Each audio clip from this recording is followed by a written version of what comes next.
سید محمد انور شاہ کشمیری رحمۃ اللہ علیہ یہ بات فرماتے تھے، بہت بڑے کی بات کہی کہ سب لوگ اس لیے گمراہ ہوئے ہیں کہ وہ قرآن و سنت کا مفہوم اپنی سمجھ سے کر لیتے ہیں۔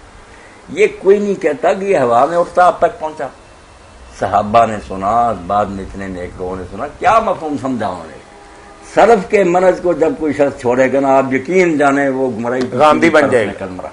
وہ قادیانی ہو جائے گا، پرویزی ہو جائے گا، مرتد ہو جائے گا، بالکل گمراہ ہو جائے گا۔ آپ یہ امام عبدالجبار غزنوی رحمۃ اللہ علیہ کہتے ہیں جب کوئی بات ہو، کوئی نہ کوئی امام تو آپ کے آگے کھڑا ہونا چاہیے کہ امت میں سے کسی نیک آدمی نے یہ بات کہی،